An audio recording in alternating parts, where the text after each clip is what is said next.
to Untitled-2 podcast. My name is Connor. My name is Ash. So this week, Ash, Yes, we've watched a lot of films. we have a lot. A lot of films. So the deal is that I had a week off work, and I was like, oh, finally, I've got time to do things I don't get to do. So I wanted to catch up on all the best movies from 2017 that I've missed, and catch up on a lot of gaming, obviously. We didn't catch up on all the movies from 2017 that we should have watched, but I feel like we did all right. Yeah, we watched quite a few. We watched quite a few. We could watch more. There's a few days left, I'm sure we can. I'm sure we can. So I think the first one we watched was Straight Outta Compton, Yes, and that was a very good film. that was a brilliant film. I really liked that. Yeah. I mean, I like rap anyway, and obviously I've listened to some NWA back in the day when I was a bit younger. I didn't really appreciate it as much as I should have, but watching the movie, Yeah, you really start to appreciate where the lyrics come from. And I've told my dad is absolutely notorious for hating rap music. okay. He always says shit like, you can't just talk through a song and make it good. And it's like, they're not talking, they're rhyming, and they've got a flow, like a rhythm and all that shit. Yeah. It's more than just talking, Dad. Spoken word is talking. But anyway, I told him, I was like, listen, Straight Outta Compton is a good movie. I didn't tell him what it's about. Yeah. I just want to make him watch it. So when he sat down, he was like, it's about fucking rap, innit? Yes, it is. I wonder if he'll enjoy it. It's a hard film not to enjoy. Like, Yeah. He always says this thing as well, like, there's no need to swear in songs and stuff. It's just, it shows the mental age, doesn't it? There's no need to swear. And I'm like, I just want to talk. yeah. But I'm like, Dad, they're not swearing because they think it's cool and hip. They're frustrated. It's for emphasis. These guys grew up in Compton and getting constantly harassed by white police officers and even black police officers that are just being assholes to them. And it's like, of course they'll swear. You're not going to be like, oh, gee golly gosh, I can't believe I'm a victim of racism again. You'd be like, fuck you, you bitch. Fuck the police. Fuck the police, coming straight from the underground. I won't sing the next bit.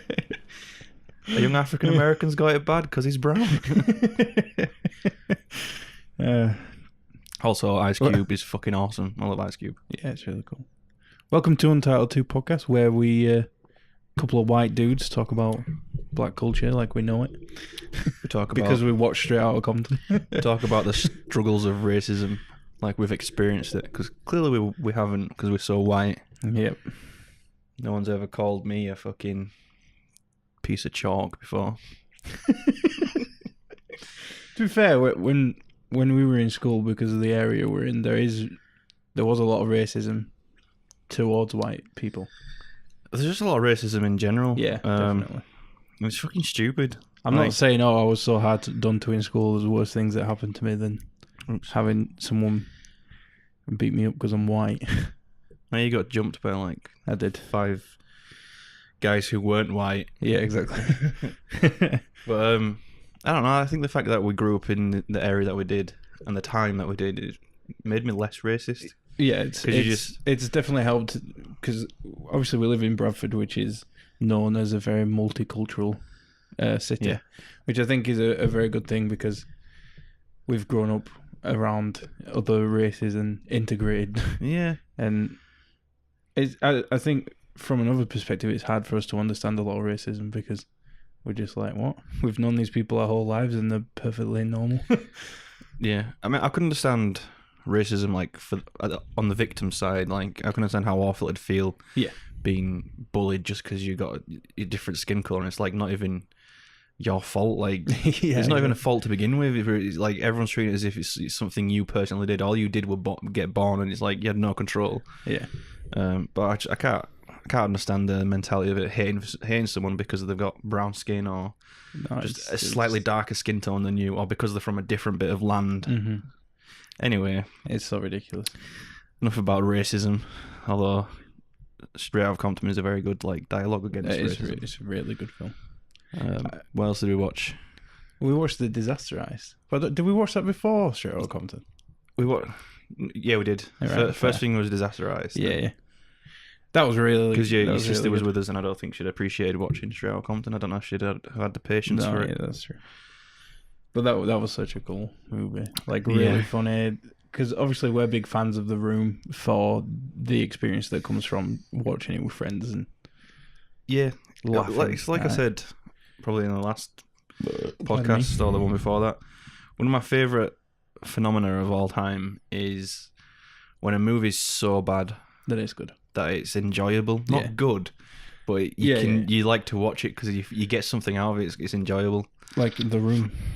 The Room. And obviously The Disaster Artist is based on a book written by Greg Sestero, who was Mark. Yeah, he plays Mark. About, being friends with Tommy Wiseau and what it's like, and what the experience of making The Room was like.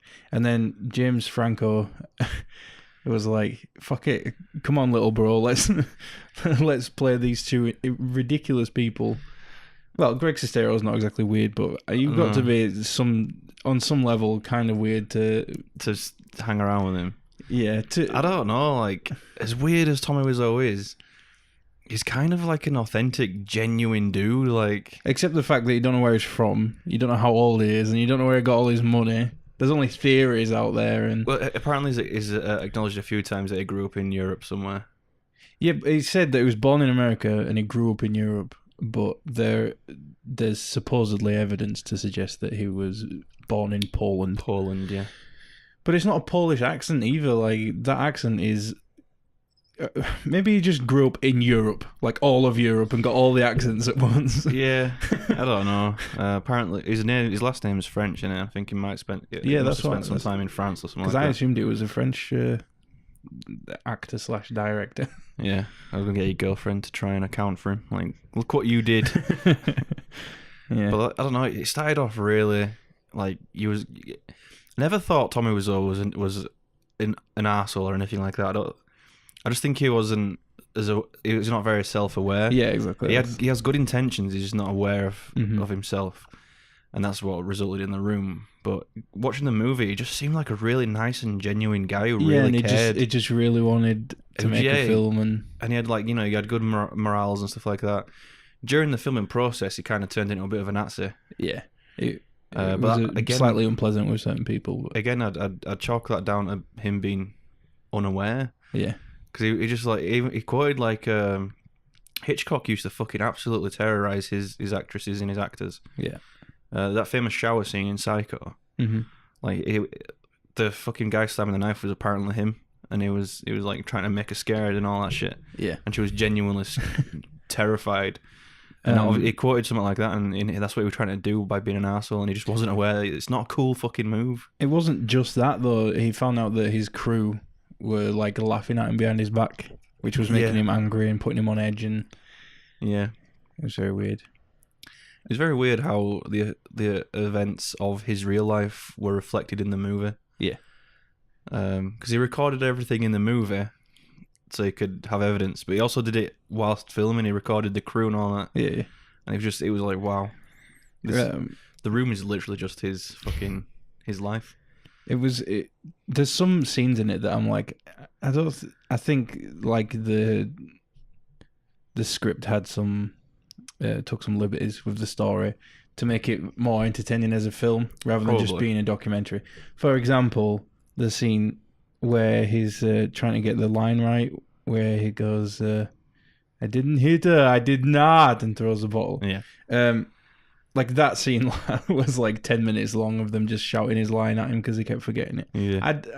I don't think that actually happened, and if it did, I don't think it was so so drawn out. And I don't know. It probably did have a lot of issues with getting the line right, but it probably wasn't as comical as that. It was more frustrating and obviously real. But obviously, because it's a movie, you want to make it more funny for the crowd. So it's like that's why it played out like that.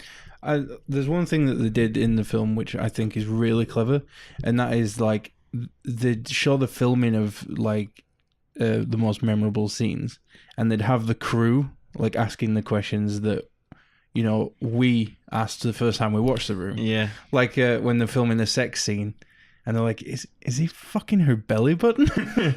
That sort of stuff, yeah. And the only reason he did that is because he wanted the camera to get a good shot of his ass. Yeah, because he thought it would sell more. Yeah. But unlike the scene where the mother comes in, she's like really old and whatnot, and she's all like, "So this is the part where I reveal I got cancer. Does it come back later? This cancer storyline?" He's all like, "No, don't worry about it. It's a twist or something like that." Yeah. It's like, and right. The like finale to the film is everybody seeing a viewing of the room, which is great. Because, like, again, that's all, like, everyone in the audience is asking the questions that we ask when we're watching the film. And, like, that the mother says that she's got cancer, and then it shows her in the crowd, and she goes, "It doesn't come up again. I don't know why I said that." Yeah. Oh, God. I think James Franco as well got the portrayal of Tommy Wiseau down. Or Wiseau, or whatever. There's some times where it seemed like he kind of lost it a bit, but like the majority of the film, you almost forget it's James Franco, and you get really invested in the idea that it is Tommy Wiseau. Well, the bit that proper nailed it for me was the end bit where they showed a few of the scenes. They'd recreated a few of the scenes for the movie and played them side by side. Yeah. And James Franco, like, almost every time, like, started the dialogue the exact same second Tommy Wiseau did in the original, and said it exactly the same way, and it was perfect. It was like Tommy Wiseau's voice and James Franco's little voice melded, and it was like one thing. It was so amazing, that bit. It was so cool. Because James Franco's a cool dude.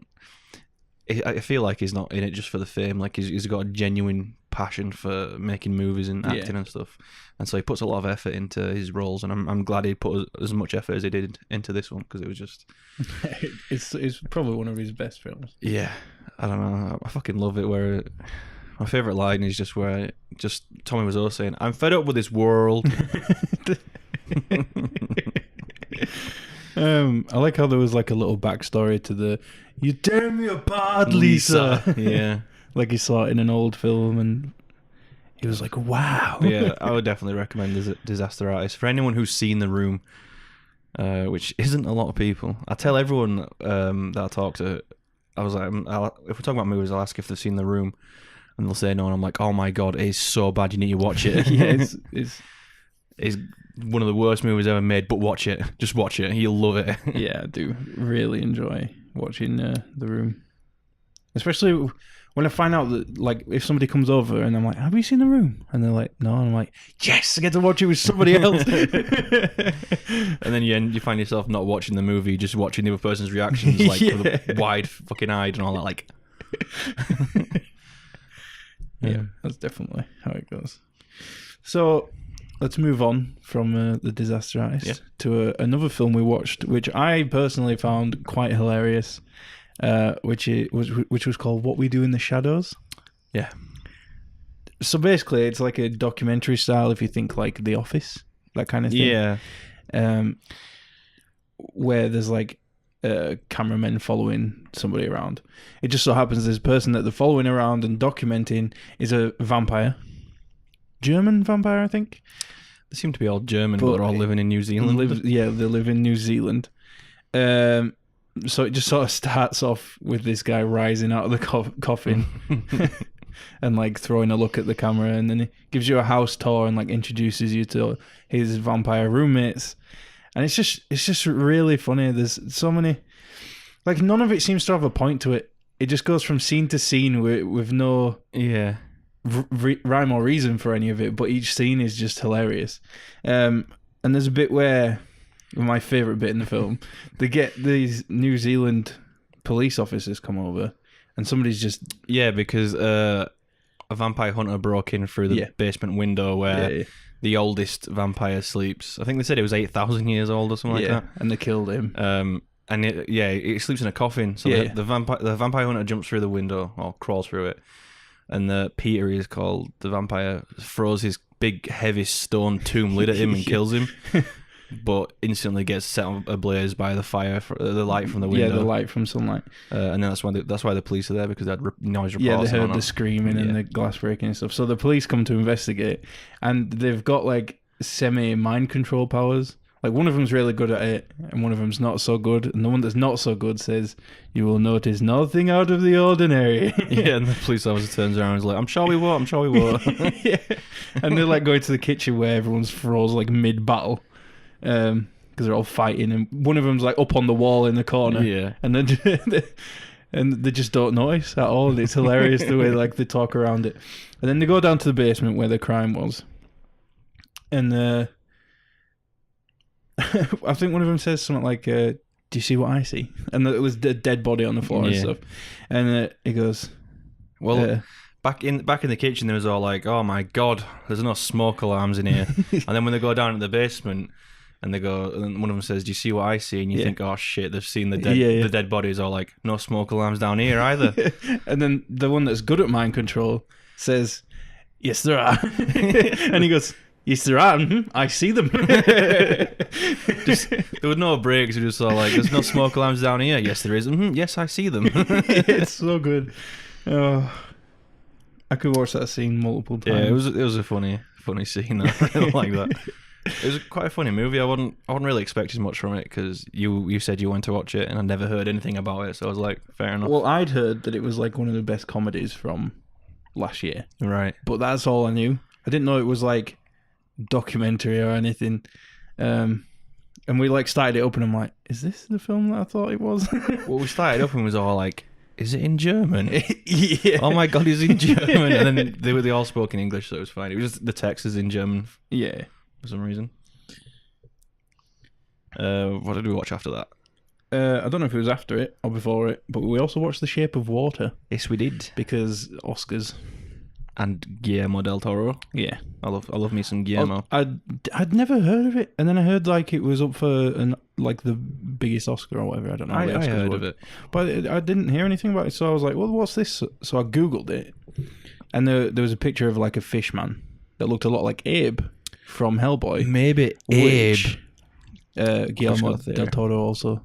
He's got a theory. We'll get to that in a minute. The theory. All right. Okay. But yeah, Guillermo del Toro directed it, and I'm a big fan of Guillermo. I'll watch anything he directs, even Pacific Rim.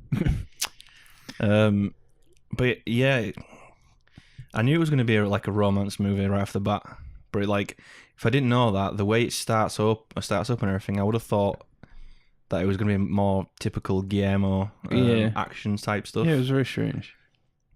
But I'm glad it did take a turn into the romance. I really like the feel of it, like just there wasn't any specific like era.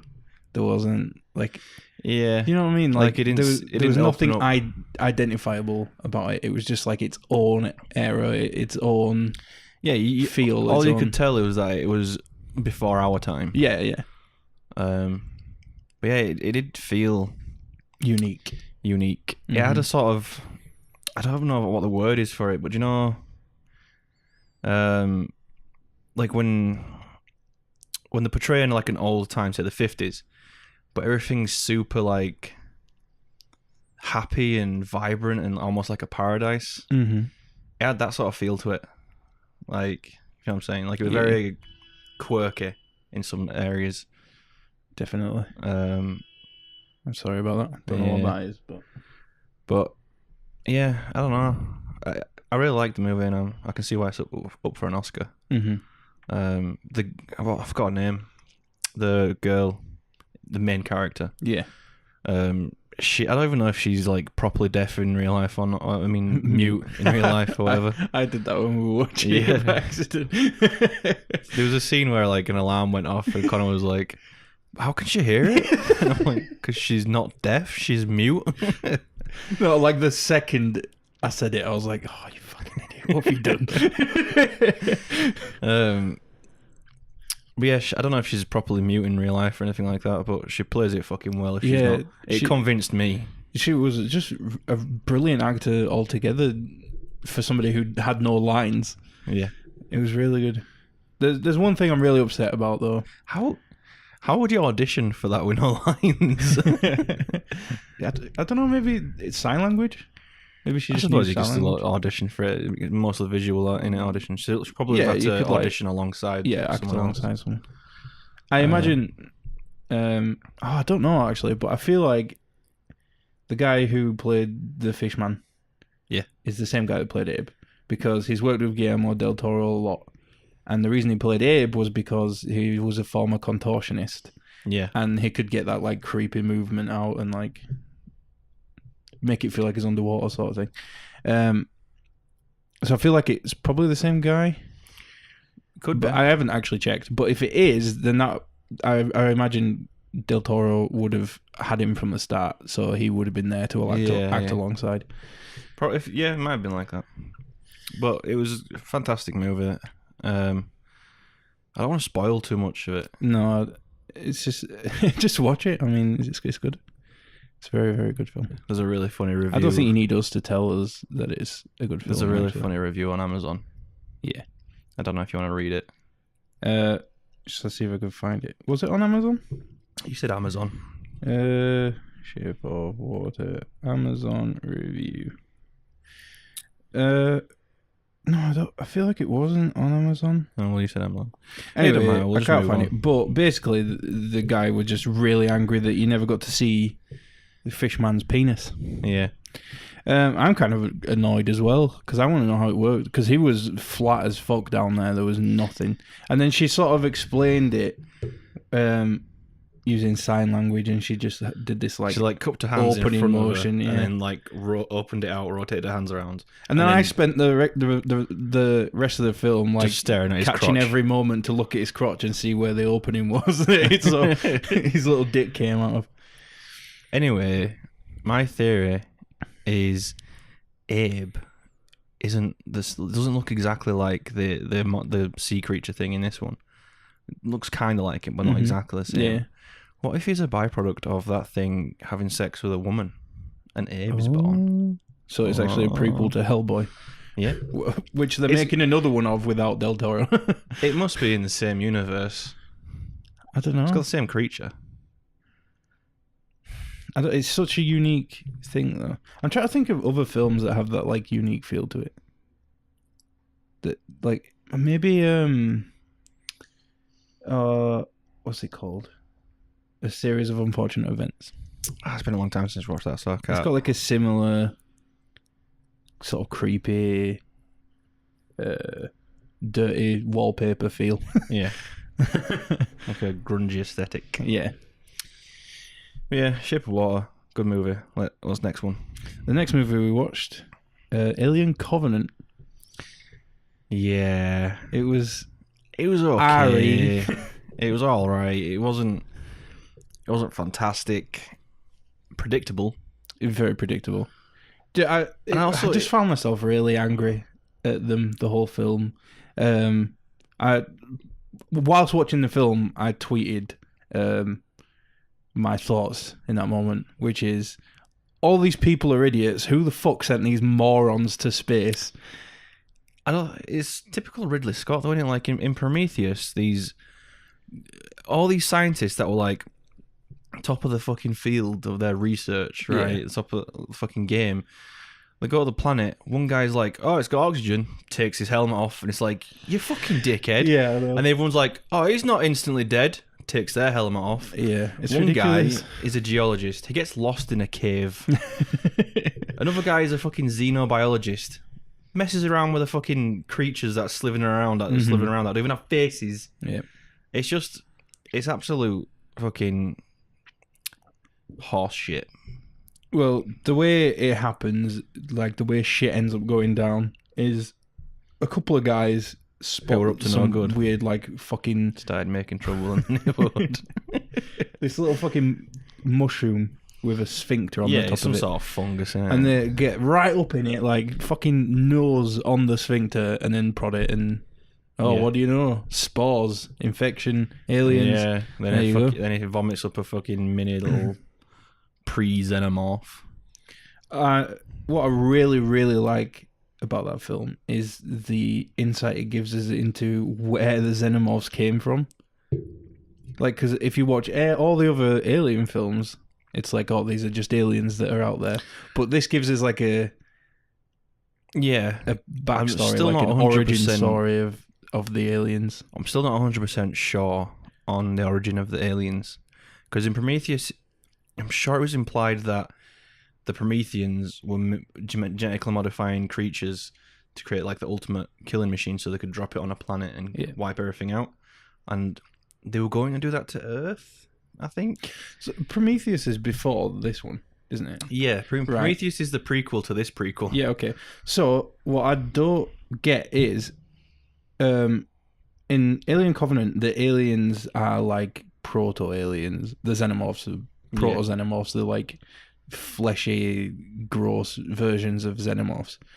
And then it shows you how they come to be the xenomorphs we know and love. But at the end of Prometheus, I'm pretty sure the xenomorph that we see is the xenomorph that we already know.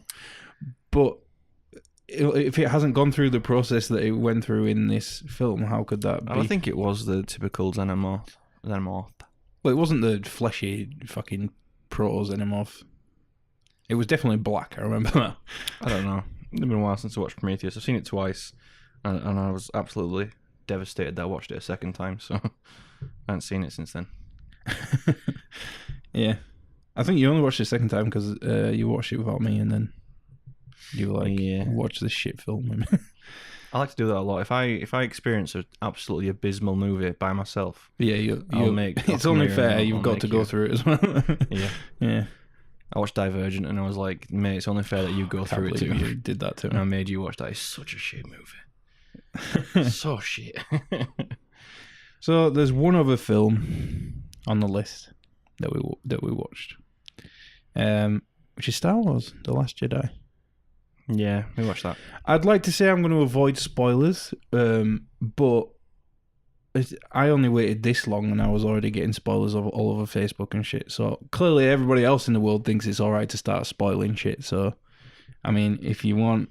we're going to spoil some shit for some people, are we? Probably not going to focus too much on it, but if I need to spoil something to get a point across, then you will. I will. So, one of the things I noticed before watching the film was that a lot of people were complaining it was very feminist. I didn't get that. And we also found an anti-feminist edit of the film, which was cut.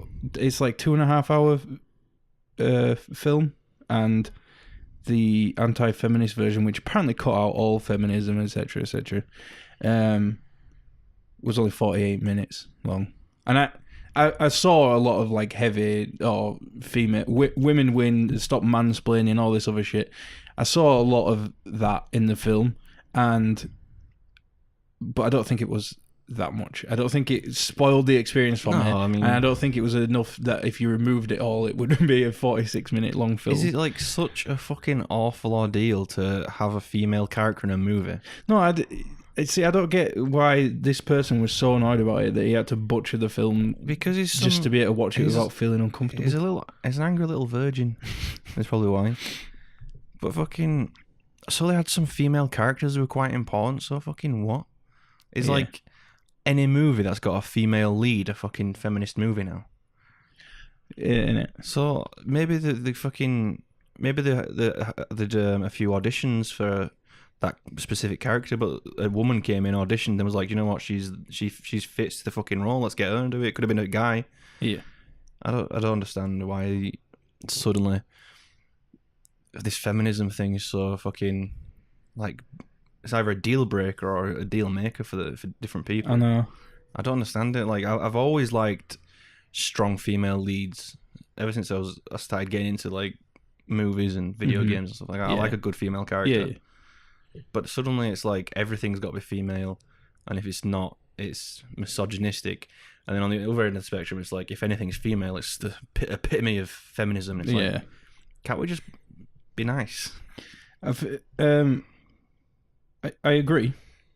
I do feel like there was quite a lot in Star Wars though. Anything good that happened was by a woman. I noticed, and Paul was a really cool character in the first one. The seventh one, but in this one, he was like getting pushed to the side and being told he doesn't know what he's doing. And I felt like that was the theme of the movie, though. The theme was that even after like the great like victory they felt in the seventh one, you can't always win. And I felt like that was the theme. There was like a trap sort of feeling. Yeah. And I thought that was they were just playing into that. I feel like they could have just told him what their plan was, though, instead of just calling him in. That's just typical movie bullshit, innit? Like all that would have been avoided if they just said, "Listen, we're gonna escape the ship," you know? Yeah. Just don't tell anyone else, right? Yeah. But what I loved about that was that they escaped on these giant ships, and they were like, "Oh, we've got anti-sensor cloaking on these ships. They won't know we've left. They'll keep chasing the big one." But if they just looked out the window, you could have seen those giant ships. What's that small cluster of? They look like ships. It was ridiculous. You know, yeah. And that's not even how they noticed them. They had to use special sensors that they had. But like, if you've got technology that does that, why do you have to turn it on? Shouldn't it always be on? I thought the only reason they noticed was because someone told them.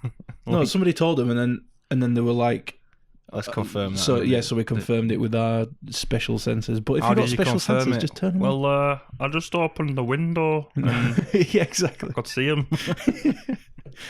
Yeah, it was a bit silly. I don't know. I don't. Like I said, after we finished watching it, I still prefer the Rogue One to this. Yeah, Rogue One was really good. Really good film. I preferred it if they just did like small, intricate stories in the Star Wars universe about characters and stuff like that, instead of just doing a new trilogy.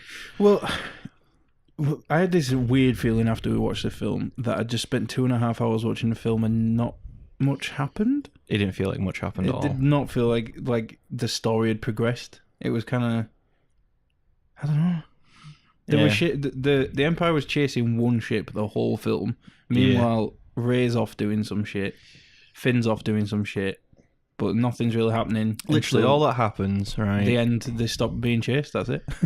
And as spoiler-free as I can be, all that happens is we've got Rey trying to convince Luke to train her. That's one storyline. Yep. Then we've got the rebels, trying to flee the Nazis. And then on the side, we've got Finn and this new Asian chick whose name I forgot. Rose. Not very Star Wars name, is it? They're off trying to find some dude to help them escape, and that's all that went on, really. Yeah. It was just cut in between those three stories. One of the biggest complaints I heard about this film was that it was basically just the same story as when Luke was being trained by Yoda. Again, but it wasn't. I didn't feel like it was at all. Like, people were like, "Oh, there's even the cave of whatever understanding or whatever it's called," but that was nothing like that scene. And I don't even know why that scene was in there, because it was so pointless. Well, right. Let's compare. Right, Luke goes to train with Yoda. Rey goes to train with Luke. Whilst they're training, there's a big battle on a planet with a bunch of trenches and a big ass cave hangar thing. Same in this one, if you think about it. That battle doesn't happen until way after, though. I don't know. But that is a very similar setting. I won't say the battle's the same. No. It's almost like a sort of redemption. That planet was really cool. Like, it was just this salt. I have a problem with that, actually, that all Star Wars films, planets don't have biomes. A planet is a biome. It's not just Star Wars. Look at the forest planet. Look at the desert planet. It's like, well... Yeah, it's not just Star Wars. It's like all sci-fi movies. Like, if you notice as well, you'll go to a planet full of aliens, and every single fucking alien speaks the exact same fucking language. Yeah. And has the exact same, like, markings and stuff like that. Yeah. They all look the same. I suppose it's like to suggest that that's the evolution. Like, when we're at a point where we're traveling across the galaxy meeting other aliens, our planet will stop being divided up into countries and we'll be a unified human race who all speak French or something. Maybe. I don't know. Maybe, I should imagine that's way off in the future. Eventually every human's going to be the exact same skin tone. Yeah. If we all keep, interbreeding, which is perfectly fine by me. I don't care. I will be alive. Do what you want. But I don't know. It just doesn't feel realistic enough. I think even those aliens would still have different races within their race and different languages and stuff like that. Usually it's just like, oh, the females look a bit different. Yeah, it's like usually in like Mass Effect. Yeah. Everyone looks the same, just maybe they'll have a few different colours here and there. Like, what about, like if we lined up someone from Europe, then Africa, and then in Asia, you'd be able to tell that we're all different. Yeah. Whereas if you did that on like a planet in Mass Effect, you'd be like, nah, they're all the same. Exactly. So it just grinded my gears, and the whole biome thing as well. Yeah. The biggest problem I think I had with Star Wars, I might have already said that something was the biggest problem I had. One of the big problems I had with this Star Wars is that some of the designs for props and vehicles and shit and like aliens seemed like really uninspired. They didn't feel like Star Wars has this really unique feel that you don't sort of get in other sci-fi films. It's got a very specific look to everything. But then they had this like casino that they went to, and it was just very J.J. Abrams. Yeah. But it wasn't Star Wars, or it did not feel Star Wars. I don't know, the different, like the original trilogy was obviously the most Star Wars it could ever feel, because it was what started it all.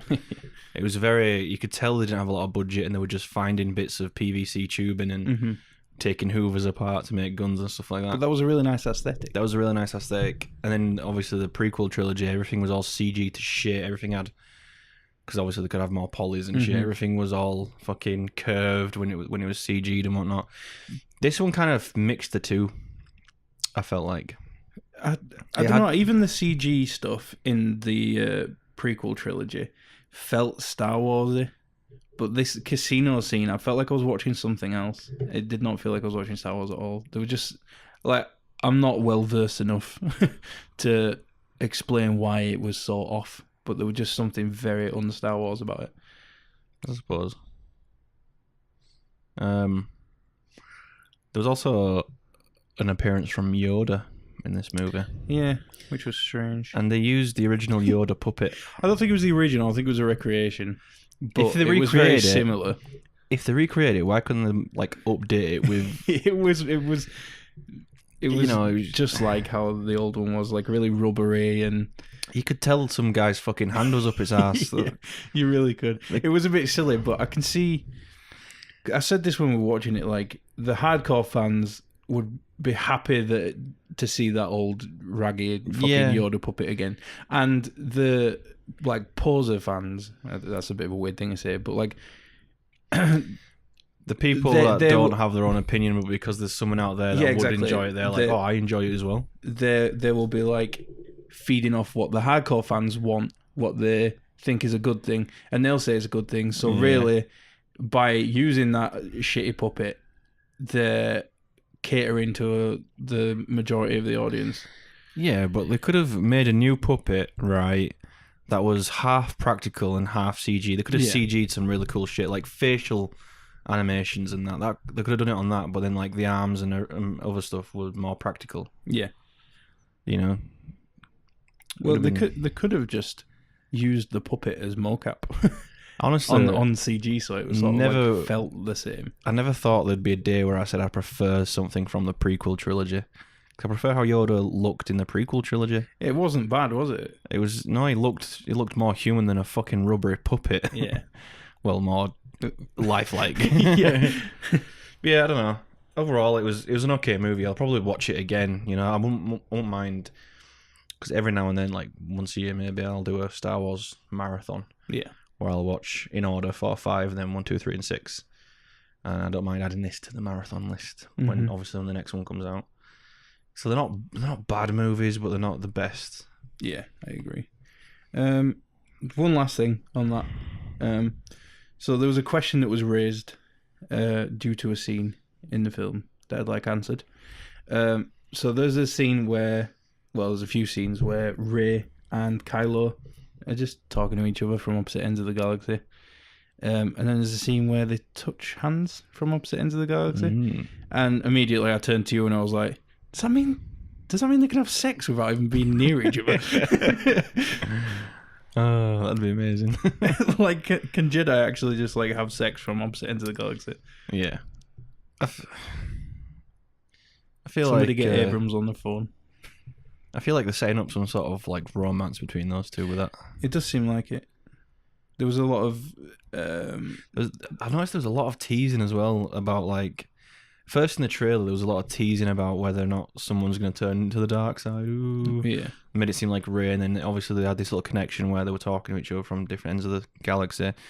And it was just all very like, ooh, is she going to turn? Is she going to turn him to the light side? Mm-hmm. So it was just very teasery, and I'm like, shut the fuck up, man. Yeah. I don't give a shit. Show me more Luke.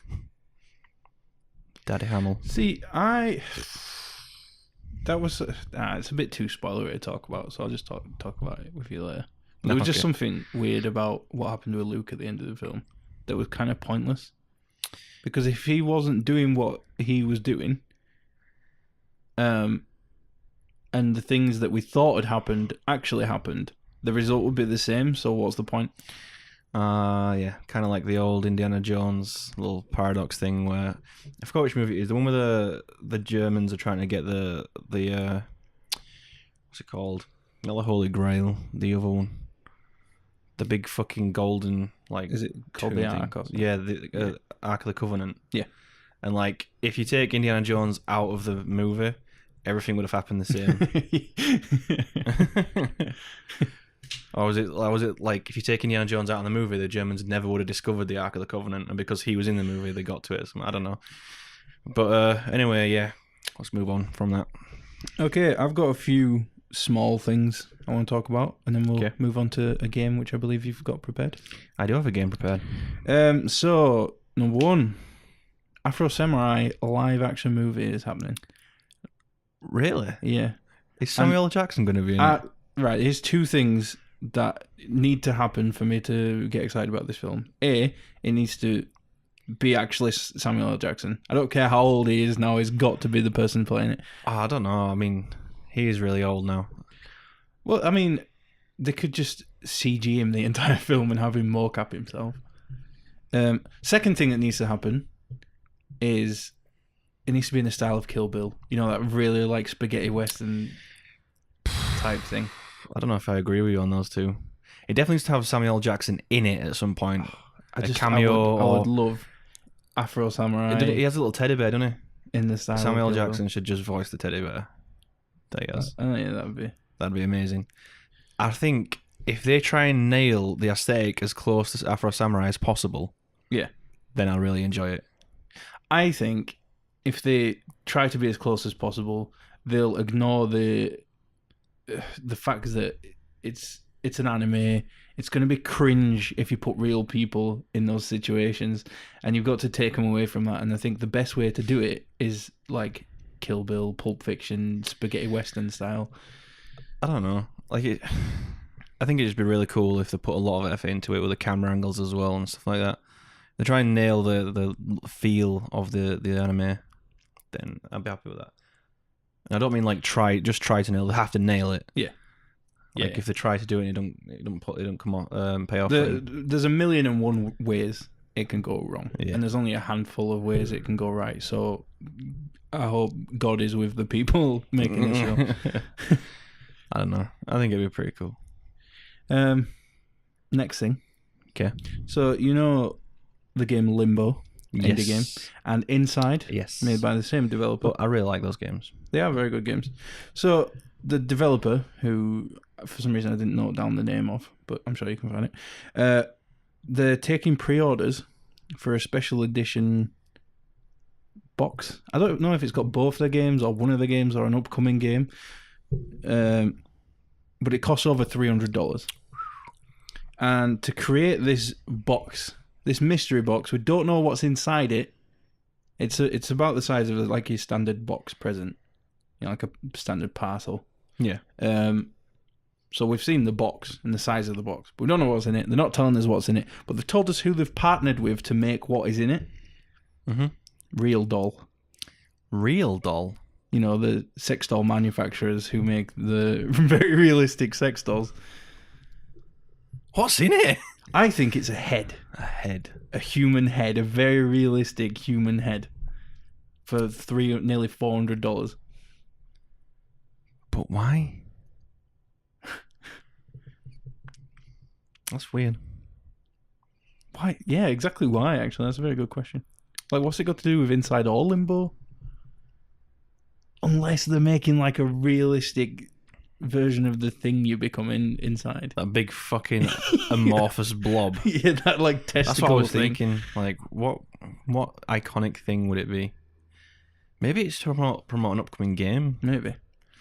But, like, without knowing what's in it, without knowing what it is, just the fact that... Just the price... They want you to put down $400 for this thing. And the fact that the partner is a real doll, what's in there? It could be a sex toy. It could.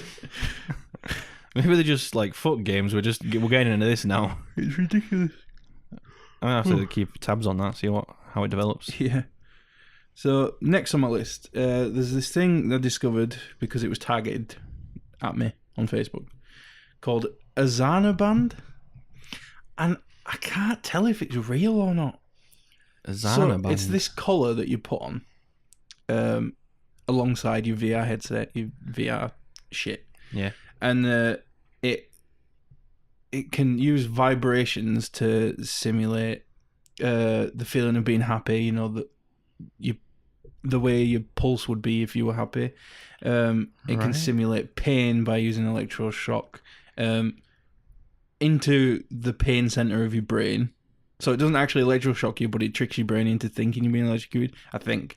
It can also induce fear using tiny electric shocks that attack your nervous system in the right way. And it just doesn't seem real. And I went on the website, which is www.azanaband.com. That's AZANA band.com.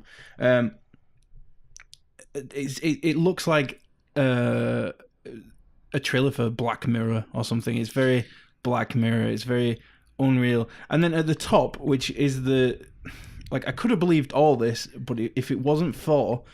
There's a video at the top, a trailer for a TV show coming to Channel 4, in which they use this Azana band. And I don't know why. Like, maybe they partnered with the people making the show because they wanted something like this and they were like, hey, we've actually figured that out. Or maybe they were trying to make it for the show and they were like, whoa, this could actually work, and then they made it. Or it's all just a ploy to advertise this new show. So I was looking through the comments on the post that was targeted towards me. And there's a few people that were saying, no, it's real. Some YouTubers did it. It's real. Oh, I saw some YouTubers playing with it. That's the fucking... So I went and watched the one YouTube video I could find from a group of 3 YouTubers called Hat Films or something that I'd never heard of before, and they were like in this very fake looking set. They had a decent amount of subscribers, like 800,000 or something, and I was like, right, they must be British. But I think they were there just to make it look more real. Like, they said at the start it was an advert and they'd been paid to promote the Azana band, but I feel like they're actually being paid to promote this Channel 4 show that's going to use the Azana band, and it's all just like an ARG type thing. Yeah. One way to find out, can you like place a pre-order, see what happens? I don't know. Because you might just take you to a page where it just admits, like, yo, this is faked, or we're not taking your money. Well, they want my cookies for some reason. Let's have a look. Restricted to 16 plus, not suitable for pregnant women or people that suffer from heart problems. 73% of users reported no long-term side effects. Seamless, powerful, connected. Pain, fear. Happiness. Contact with major pulse points mimics the feeling of elation, bringing to life the fluttering heart rate of excitement. Our neural pulse system works through connective tissues to manipulate brain activity, releasing the natural mood stimulant phenylethylamine. Yeah, I know that. Fear in-game terror is produced through a combination of tiny electric pulsations, surging brain activity, and creating an intense sensation of deep fear. Amplified sharp electric pulses and scattered neural pulse triggers bring a whole new sensory dimension to in-game injuries and fatalities, making your fight for survival all the more urgent. But there is no order button. Probably fake then. It does seem fake, doesn't it? Yeah. Oh, they host their video on Brightcove. So what else you got? It's not a huge deal, but I've finished Assassin's Creed Origins. It was actually quite fun. There was a few times when I was like, I'm kind of bored of this, I'm going to turn it off. But then something will catch my attention. I'll be like, oh, one more eagle tower or one more crocodile nest or something. And then I'd end up doing a side quest and I'd end up doing this story. And then I finished the story and I was like, okay, I've no reason to keep playing this. And then in the morning, I went back in and turned it back on and started playing it again. And now I've killed all the Flagatai, I've got all the eagle towers and everything. I've done everything I want to do. Like, I was looking at the trophies, I was like, is this worth trying to platinum? And one of the trophies is complete all locations. And there's at least a solid 1,000 locations, and I'm just not going to do that. Nobody wants to do that. Don't put stupid shit like that in your games. Fuck you, Ubisoft. Yeah, they do like putting stupid shit like that in the games. I did it in Assassin's Creed 4, and that's enough for me to never do it in any other game ever. Yeah, I did it in Assassin's Creed 4, and I couldn't get the last achievement. I was playing it on PC because there was a glitch on my game which wouldn't let me get there were 2 pistols you could get with a blade on them.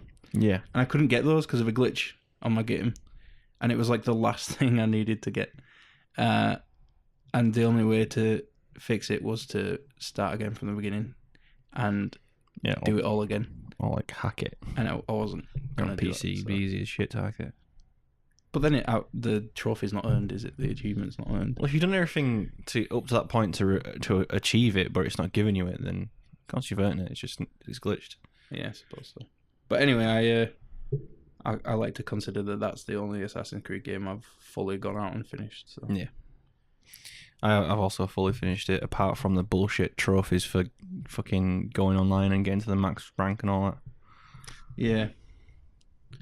So I'm done. You can now commence this game of yours. I will commence this game of mine. Okay.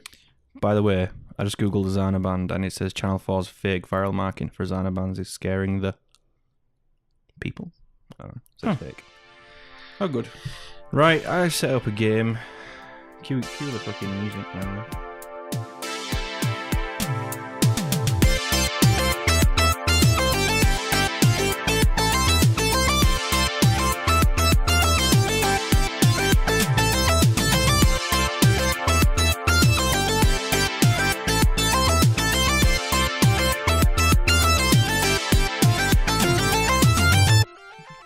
Set up a game. True or false game. It's called Fucked Up History. The game. Ooh. I can't Basically, I'm going to ask you a question, or I'm going to state a fact, and you have to tell me if that fact is true or false. Okay, but a fact's not true by definition. Yes, but this is a game. It could be a false fact or a true fact. Okay, go ahead. Fact number 1. Roman Emperor Commodus rounded up all the disfigured people and dwarves he could find and made them fight with meat cleavers to the death in an arena. What was his name? Emperor Commodus. Commodus 64th, they call him. Did he spend a lot of time on the commode? On the commode. The Commodus. The Commodus. Was he a Komodo dragon? He was not a Komodo dragon. So how many questions are there? There's 15. They're not questions, they're just facts. Well, how many do I have to get right? 7? 8? I'll go for 8. Fuck you. I think this is true. You are right, it's true. Wow. That's... Whoa. You a dwarf? Yeah, I am. What of it? You're fighting to the death in the arena tonight. Okay. What if you were just a very short man? Yeah. Pope Gregory thought that cats were agents of Satan, and so he ordered them all to be exterminated in Europe. I don't know about that. What, you don't think cats are agents of Satan? I do, but I feel like they've got some religious connotation in Christianity. I'm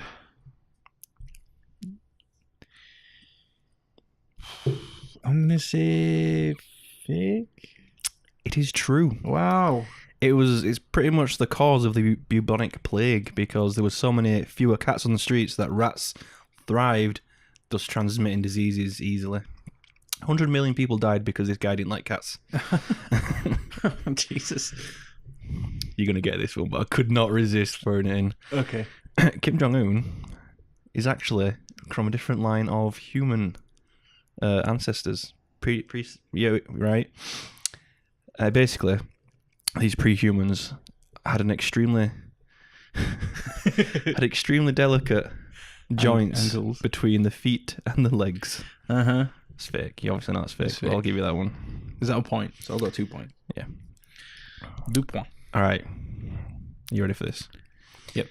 Ancient Egyptians made their servants smear honey on themselves to attract flies. Because flies are annoying when they're in your face going zzz. I feel like I've heard someone say that in Assassin's Creed Origins. Me just now. Really? That's weird. Why? Because you made it up? Maybe not. They used honey for a lot of things, but I think it was too much of a commodity to do something like that with it. Okay. So, false? It is true. What? They used... servants smeared honey on themselves to attract flies. Huh. Huh. Doesn't seem healthy, does it? Who's that pissed off with flies that they're like, you, douse yourself in honey? Okay, go ahead. And why does it have to be on a person? Why can't they just put a jar of honey out on the table? Yeah. 5.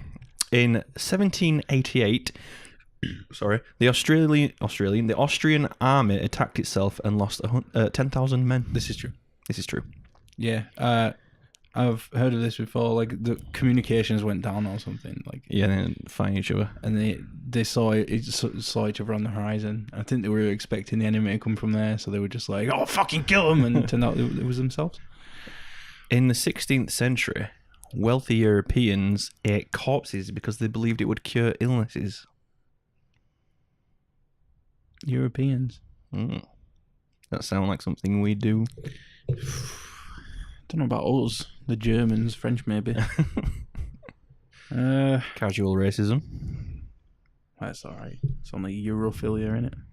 Nobody cares about that. Europhobia, even. Europhobia, yes. The corpses because they thought it would make him better.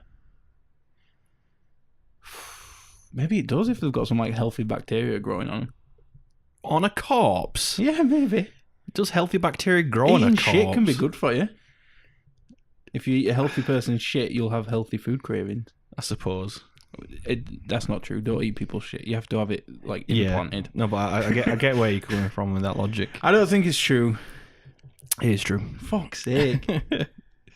Well, I've got 3. Yeah. Out of 15. No, so far. What? 3 out of that was 6. Ugh. Okay. All right. Richard III often took baths in human feces. That is disgusting. Is he French? No, that would be urine. Is he German? I don't know. Maybe Richard I wasn't he? Huh.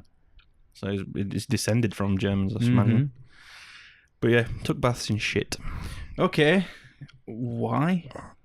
Can I ask to keep himself from aging? To keep himself from aging. He believed that shit could, I don't know, it's got some sort of... Could you come up with this? Could you come up with that? Could you think of that? I don't know. People through the ages have used all sorts of crap. No pun intended. All sorts of guff to reverse aging. Cleopatra used to take baths in milk. Which is where you got the idea for this lie from. It's true. It's fake. Fuck! I was going to say fake, but you give me such a like... I was going to say as well, it gave birth to the popular saying, I'm going to go take a Richard III. So 3 out of 7. Professor George Wilhelm Richman was the first person to discover electricity. No, he wasn't. Why? Because it was Tesla? You're right, it's false. Got him. 4 out of 8. Halfway there. In 1853, George Crumb invented the crisp when a customer complained about his fried potatoes being too thick. George Crumb. George Crumb. I think that's true. It is true. You got 5. Hey. Out of 9. What's your favourite torture device? The brass bull. AKA the brazen bull. Did you know it was originally... That's actually what you were gonna bring up. Yeah. How did I think of that? Well, the bull. We're connected. It's because it's your favourite torture device. It's not my favourite. It's honestly one of the worst. It must be so horrible to be trapped inside something which burns to the touch and not be able to move away from it because everywhere you move, you're just touching something else is burning the flesh off of you. It's mental. Anyway, the brazen bull. Yes. Did you know it was originally invented for bull breeding? For breeding livestock, basically. How? You climb inside it, you entice it. Oh. You collect its stuff. And somebody thought, let's set one on fire. That'll be a cool way. And then, well, I don't know. I didn't really go into specifics about how its semen. Yes. But why would it be a bull if a bull's supposed to fuck it? This is false. It is false. Got him. Legend has it, though, that the device was invented by a Greek named Perillus for a tyrant named Phalaris of Agrigentum. Names are weird. Expecting a handsome reward for his creativity, Perillus instead became the first person placed inside the brazen bull. Oh. Yeah. By some reports as well, Phalaris himself eventually became victim to the bull when his subjects grew tired of his mistreatment. Yeah, that's pretty fucked up. False. So you got 6. What? I on like 9. Oh, we're on question 9. I'm sure that was question 10, but I mean, like, no, I think I'm sure you got 6.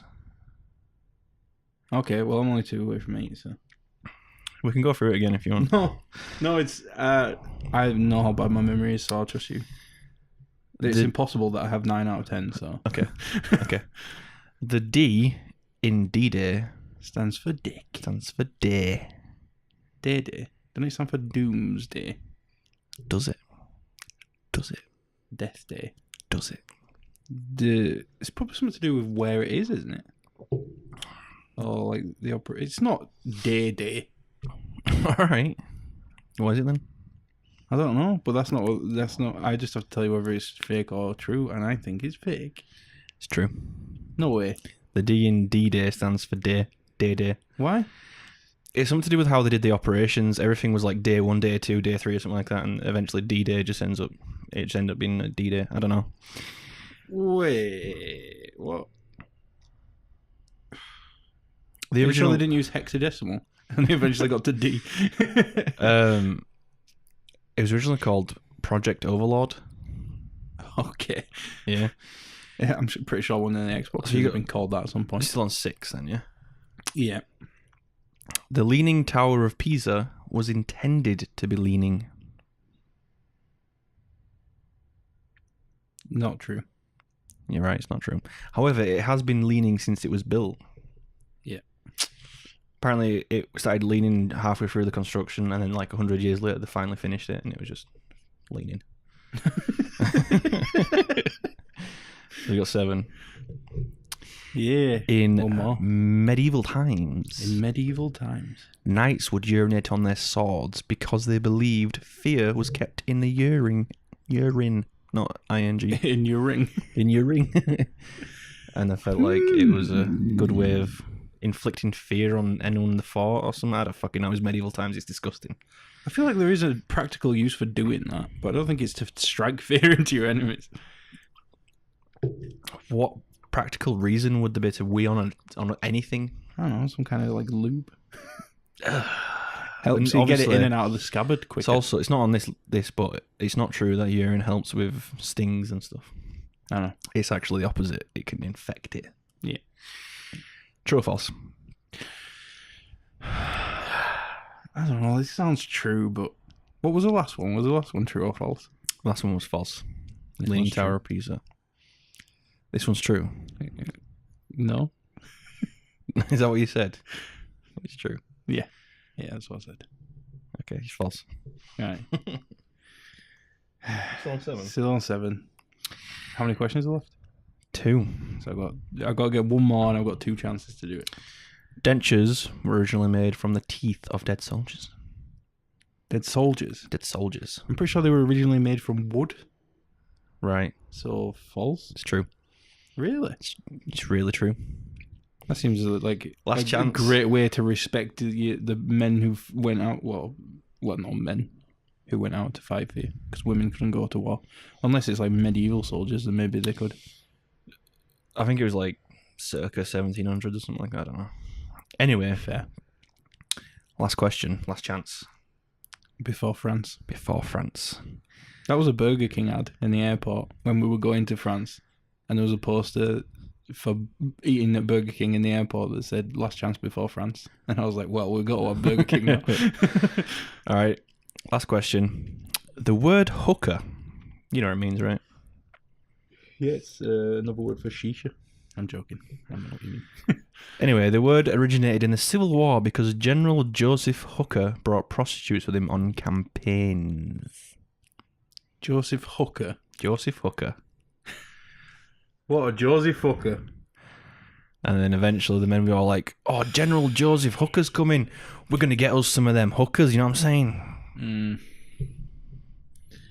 saying? False. It's true. Is it really true? It's really true. I thought it was something like a fishing analogy. Hook, line, and fucker. Well, because like the bait you into paying for sex or something. I don't fucking know.